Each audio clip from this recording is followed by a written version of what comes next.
Tiro, porrada e bomba. Depois disso vem um governo para manter a paz, então eles criam leis, regras, ordem para que isso não se repita mais. Essa é a premissa básica para um dos estilos literários que eu tenho gostado muito de ler. Depois da vinheta, vamos falar um pouco mais sobre distopias.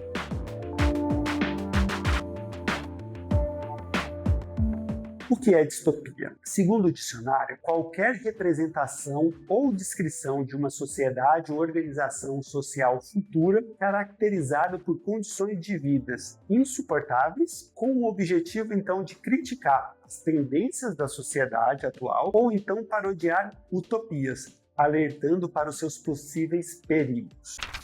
Já falei que livros de ficção não era uma leitura que eu fazia muito, porém nos últimos anos eu tenho começado a acrescentar alguns desses livros na minha lista de leitura e tenho lido algumas ficções de diferentes gêneros, épocas e autores. Porém, um gênero que eu sempre tenho colocado ultimamente nas minhas listas e metas de leitura são as distopias. Nesse vídeo eu vou falar de alguns livros e eu vou deixar um link aqui na descrição para a Amazon. Comprando através desse link, vocês ajudam com o nosso canal, que é uma forma de poder colaborar e que a gente ganha uma pequena comissão através da compra pelo link. Então, se for comprar algum livro ou qualquer outra coisa, clique no link aqui da descrição. Pesquisando para fazer esse vídeo, o primeiro livro que, analisado nos dias de hoje e se considera como a primeira distopia é O Último Homem, publicado em 1826 por Mary Shelley. Mary Shelley, a mesma autora de Frankenstein. Nessa obra, ela narra um futuro no qual grande parte da população mundial ela é dizimada por conta de uma epidemia, e aí ela apresenta uma visão bem pessimista e apocalíptica da humanidade após essa epidemia. Esse foi o básico que eu sei desse livro, não pesquisei muita coisa porque é um livro que eu fiquei com muita vontade de ler. E sabendo também que é a mesma autora de Frankenstein, então deu mais vontade ainda de ler os dois, porque eu sei que Frankenstein é um livro clássico assim também quando a gente vai pensar em alguns estilos literários. Agora, quando pensamos no primeiro livro escrito com os conceitos de distopia que temos hoje, Nós, de Yevhen Zamyatin, é o primeiro do gênero. Ele foi escrito no contexto da recém-formada União Soviética pós-Revolução Russa. O autor, que é russo, ele reflete no seu texto um pouco sobre a desilusão que ele estava tendo com o totalitarismo, o coletivismo extremo e a mecanização da vida. Eu já li esse livro e é muito bom. E gostei ainda mais de saber que ele foi o primeiro livro distópico, que ele foi um livro que inspirou outros livros clássicos da literatura, como 1984 e Admirável Mundo Novo. E por que gosto tanto desse gênero? Sempre gostei de extrapolar algumas ideias, de pensar um pouco além do convencional, de sair um pouco da caixa. E com o passar do tempo, essas extrapolações cada vez ficaram maiores, até começar a pensar em sistemas de mundo e de governo. Então uma coisa é ler um livro sobre política, finanças, comportamento pessoal. Outra coisa é ver esses conteúdos na prática, ou então como seriam algumas civilizações se isso ou aquilo realmente acontecesse. Então encontrei nesses livros os cenários mais propícios para que a minha mente continuasse extrapolando algumas ideias cada vez mais. Então acho que foi por isso assim que eu gostei tanto de distopia. Atualmente estou lendo Fundação, do autor Isaac Asimov. Esse é um livro clássico do gênero de ficção científica, mas existem alguns elementos que o colocam bem próximo de uma distopia, pois ali apresenta um governo, seu declínio e a sua salvação questionável. Ainda estou no começo desse livro, mas ele já me fez pensar bastante. Vou ler aqui algumas citações para vocês. O Império está sempre salpicado de uma certa quantidade de políticos e homens diferentes, puxando para um lado e para o outro. Fez-se uma pausa e Pirene tentou novamente. Toda essa discussão não tem sentido nenhum. Terminus não é um planeta, mas uma fundação científica preparando uma grande enciclopédia. Pelo espaço, homem, você não tem respeito à ciência? Enciclopédias não ganham guerras. Roderick franziu a testa. Eu percebi que o livro tem uma divisão um pouco diferente. E aí eu não cheguei assim nem aos 25% do livro, mas algumas coisinhas que apareceu já fez a minha mente pensar muito sobre essa questão do conhecimento científico, o controle das instituições de ensino, pensar como que o Estado pode interferir na ciência, questionar os espaços científicos e pensar sempre em armas para guerra, guerra e guerra. Sempre existe um conflito. Isso me faz lembrar muito um livro chamado 1984. Resumidamente, conta a história de Wilson Smith, que vivia num país chamado Oceania e que vivia em constante guerra com outros dois países, que eram a Eurásia e a Letástia. A Oceania é governada pelo Partido e tem como líder principal um grande irmão, que em inglês é Big Brother. Sim, o BBB é inspirado nesse personagem. Ali nós vemos então uma sociedade totalmente vigiada pelo partido, por câmeras, e existia uma força policial chamada Polícia do Pensamento, que ela age contra todos os que pensam ou desafiam a autoridade do partido. O sistema de governo é baseado em 3 ministérios: o Ministério da Verdade, que é responsável pela agência de notícias e a história e busca manter sempre uma visão correta e boa do partido. O outro ministério é o Ministério da Paz, que gerencia a guerra da Oceania com as outras nações. E o terceiro ministério é o Ministério da Fartura, que controla e gerencia a economia do país, distribuindo rações e fazendo com que as pessoas achem que estão vivendo na bonança. E o lema do partido é o seguinte: guerra é paz, liberdade é escravidão, ignorância é força. Aqui nós já vemos umas coisas muito interessantes. 3 ministérios só, onde gerenciam tanto a verdade, que é contada, as relações internacionais baseadas em guerra e a questão da economia baseada no entendimento de que as pessoas estão tendo uma bonança. E o lema, nossa, para mim é o mais doido. Como que pode? Guerra é paz, liberdade é escravidão e a ignorância é força.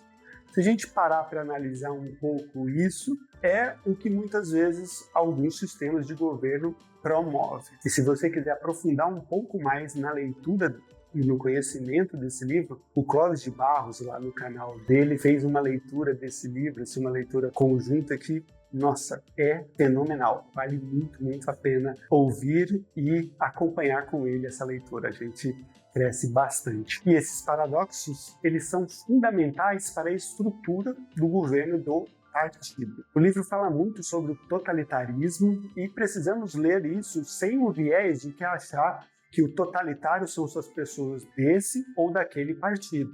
Autoritários, eles vão existir em todo o espectro político e também em qualquer ambiente, seja no âmbito social, ali dentro de famílias, empresas e até mesmo dentro de igrejas. Governos totalitários, pessoas totalitárias existem em qualquer lugar. E o objetivo da leitura é conseguir enxergar como um governo faz para manter todas as pessoas no mesmo pensamento, num pensamento único, e criando narrativas falsas para dispersar as pessoas e continuarem sempre se estabelecendo no poder. Então, ao invés de começar a ler um livro tentando procurar, esse aqui é fulano, esse aqui é Beltrano, vamos tentar olhar para a obra como um contexto geral e conseguir depois encontrar alguns elementos. Será que tal pessoa está fazendo algo nesse sentido? Será que se a gente pegar esse caminho aqui, chegaremos nesse tipo de governo, nesse tipo de situação? Então, o que eu gosto das leituras é essa, assim, é extrapolar para o nosso dia de hoje. O livro foi escrito em um contexto e a gente acaba vivendo outro contexto, então temos que tentar aproveitar e entender um pouco mais como isso impacta na nossa vida hoje. Essa questão de manter todo mundo num padrão, encontramos no livro Nós. Ali as pessoas não têm mais nome, todas elas são identificadas através de números. Tudo que elas têm para fazer, elas fazem em horas marcadas. E tudo isso é controlado pelo Estado Único. E tem horário para tudo. Então tem uma tábua de horas que controla o horário de todo mundo, seja o horário de acordar, o horário de trabalhar, o horário de se alimentar, o horário de dormir e até mesmo também as horas pessoais. Nessas horas as cortinas de alguns quartos se fecham e só lendo o livro para vocês saberem o que acontece nesses quartos. Esse livro tem vários diálogos interessantes, vários momentos assim que fazem pensar muito, mas uma coisa que marcou a minha cabeça após essa leitura foi o assunto sobre revolução. Vou ler aqui para vocês. E que última revolução é essa que você quer? Não há última. As revoluções são infinitas. Último é para crianças, porque o infinito as assusta. E o imprescindível é que as crianças durmam tranquilamente à noite. Mas qual o sentido? Qual o sentido de tudo isso? Pelo benfeitor, qual é o sentido, uma vez que já somos todos felizes? Suponhamos, então, que está tudo bem, que seja assim. E o que vem depois? Que piada, que pergunta, completamente infantil. Conte alguma coisa às crianças, do início ao fim, e certamente vão perguntar. E depois? Por quê? As crianças são os únicos filósofos valentes. E filósofos valentes são necessariamente crianças. E é exatamente assim. Com as crianças devemos sempre perguntar. E depois? Para mim, a grande questão do livro está ligada com o pensamento e a liberdade. Vou ler aqui uns outros textos para vocês tentarem imaginar um pouco mais do que eu estou falando. Porque a linha do Estado único é a reta. A reta é grande, divina, precisa e sábia, a mais sábia das linhas. Em seguida me perguntei, por que é tão bela? Por que a dança é bela? A resposta, porque o movimento é controlado, porque todo o sentido profundo da dança está precisamente na subordinação estética absoluta, na ideal falta de liberdade. E agora o personagem principal relatando para nós leitores. Fui obrigado a ler e ouvir muitas coisas incríveis sobre a época em que as pessoas ainda viviam livres, isso é, num estado de desorganização selvagem. Mas o que sempre me pareceu ser mais incrível é exatamente isso. Como pôde o poder estatal daquela época, ainda que fosse embrionário, permitir que as pessoas vivessem sem algo parecido com a nossa tábua, sem os passeios obrigatórios, sem regulamentação exata de horário das refeições, levantavam-se e se deitavam para dormir quando lhes desse na cabeça. Alguns historiadores dizem, inclusive,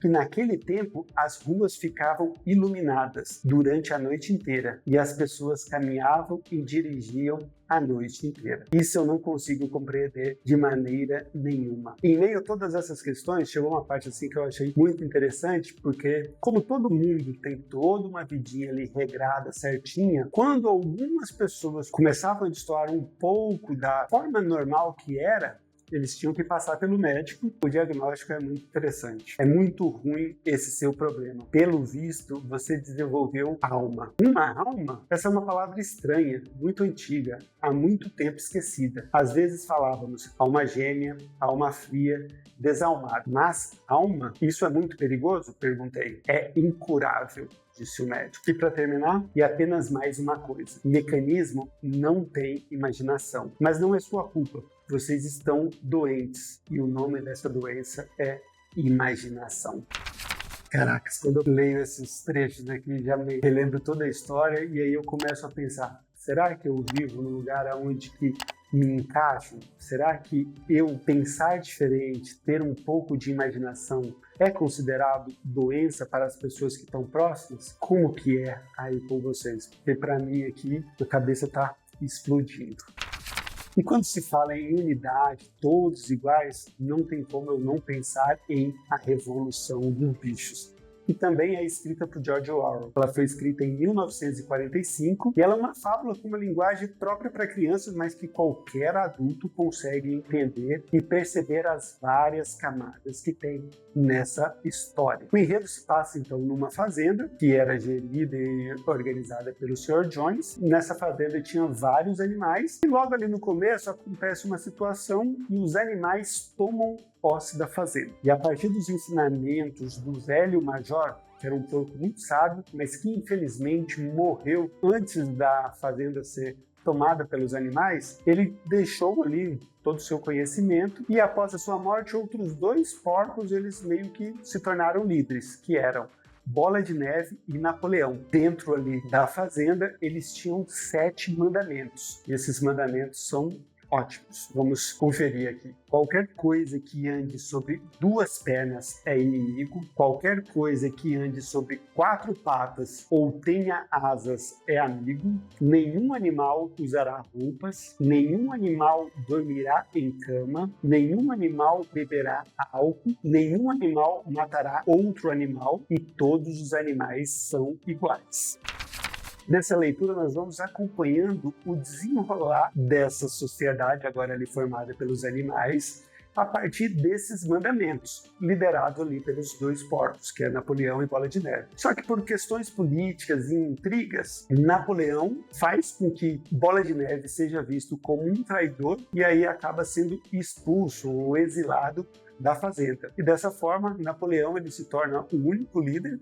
E ele tem um marqueteiro que, nossa, mas que personagem repugnante que é o Garganto, um outro porco. E esse Garganto é a pessoa ali que faz todo o meio de campo entre Napoleão, o grande líder, e os demais bichos. E assim, ele cria um certo mantra, uma certa frase que ela ecoa constantemente no livro, que é o seguinte: Napoleão sempre tem razão. E por conta desses pensamentos de Napoleão sempre tem razão, esses 7 mandamentos, eles meio que vão sendo alterados ao longo do livro. A cada alteração dessa, a cada mudança, nós vamos percebendo que as coisas não são tão bonitas e tão legais para todo mundo. Em um momento ali do livro, acaba tendo um conflito entre os animais e os humanos, e um cavalo que é o Sansão, que é um cavalo forte e tal, na briga ali, ele acaba dando um coice num dos homens. Ele ficou todo preocupado porque ele achou que tinha matado aquele homem, já que ele estava com ferraduras. Aí, Bola de Neve diz o seguinte: chega de sentimentalismo, camarada. Guerra é guerra. Ser humano bom é ser humano morto. Esse era só um dos pensamentos que encontramos aqui dos porcos. Já ouviu essa frase parecida em algum lugar? E aí vai havendo mudanças, mudanças e mudanças até chegarmos no resumo que se torna os mandamentos, que ao invés de serem 7, agora era apenas um, que dizia o seguinte: todos os animais são iguais, mas alguns são mais iguais que os outros. Ai, é cada uma, né? Na fábula nós temos um papel para cada grupo ali de pessoas da sociedade. É possível encontrar as diversas esferas da sociedade. Conseguimos perceber, tipo assim, a educação, força policial, até a própria igreja, e como isso vai sendo usado, manipulado, organizado para estabelecer um pensamento, uma norma e algo que prevaleça para perpetuação do poder e controle das massas. E o que eu acho muita graça mesmo é hoje encontrar algumas gargantas por aí na vida real. São pessoas que elas usam da sua boa oratória, usam-se do seu conhecimento para manipular as pessoas. E isso, para mim, é uma das coisas mais horrorosas. Para mim, assim, só demonstra o mau caratismo em pegar informações, distorcer elas e falar que Napoleão sempre tem razão. A última frase do livro foi a que mais me marcou, e ela tem uma relação bem próxima com a questão de revolução que eu falei do livro Nós. Eu, quando terminei de ler o livro e li a frase, eu não vou ler porque eu acho assim, quando a gente vai construindo ali a leitura e chega nessa frase final, pelo menos comigo, assim, a cabeça explodiu. Porque meio que você fala assim, tá, e aí, o que vem depois? Então, assim, foi uma leitura que eu gostei muito, e essa é uma leitura que eu recomendo para todo mundo. Ah, eu não gosto de política, não gosto disso, não gosto disso. Leia A Revolução dos Bichos, porque, assim, nós vivemos em sociedade. Querendo ou não, a gente vive num contexto onde a política é muito importante. Entender um pouco mais sobre política e entender também, assim, né, compreender como que um governo totalitário ele vai se formando, é importante para que isso não ocorra. Então, leia A Revolução dos Bichos, caso você nunca tenha lido. Existem vários outros livros que eu tenho também vontade de ler, como, por exemplo, O Adorável Mundo Novo, de Aldous Huxley, Fahrenheit 451, escrito por Ray Bradbury, A Máquina do Tempo, que também foi escrito por H.G. Wells. Esses são alguns só dos livros clássicos que estão na minha lista, mas eu sei que tem vários outros mais contemporâneos que eu também tenho muita vontade de ler, e eu destaco aqui O Conto da Aia, de Margaret Atwood. Eu vi a série, gostei bastante, para mim a primeira temporada é maravilhosa, mas eu fiquei com muita vontade mesmo de ler o livro. Como que a autora pensou sobre isso, como que ela imaginou e transformou isso numa distopia que não é muito difícil a gente encontrar isso na realidade. Então, assim, estou muito curioso para ler essa obra também. Então, sempre que eu leio alguma distopia, eu sempre tento pensar no e depois, e como seria. Então, eu penso na questão social, por ser religioso, no âmbito religioso, como as lideranças, elas estão inibindo ou não a liberdade, o pensamento. Será que existe controle? E muitas vezes também eu já parei para pensar em como será o céu e viver essa eternidade. Como que vai ser isso? Não faço ideia, mas gosto de pensar sobre esse tema também. Porque para muitos, pensar na eternidade pode ser algo bem chato. Já ouvi algumas pessoas falando sobre isso, assim, se não tiver isso vai ser ruim, se não tiver aquilo vai ser ruim. Tá, a gente não sabe o que vai ter, mas imaginamos que seja uma utopia. E a distopia vem para quebrar um pouco esse pensamento. Não acho isso ser um desafio contra Deus, eu acho que é o exercício de pensar sobre e ter a liberdade de poder pensar sobre já me dá uma certa tranquilidade de que eu não estou vivendo num governo totalitário, entendeu? E aí eu queria perguntar para você, já leu algum desses livros que eu listei aqui? Tem alguma recomendação para me dar? Se vocês gostaram desse tema, desse tipo de vídeo, deixa aqui nos comentários que eu posso trazer uma parte 2 com outros livros distópicos que eu também já li. Não se esqueçam de curtir o canal, verifique se estão inscritos e ativem os sininhos para não perder nenhuma notificação. Nos vemos em um próximo vídeo e até mais!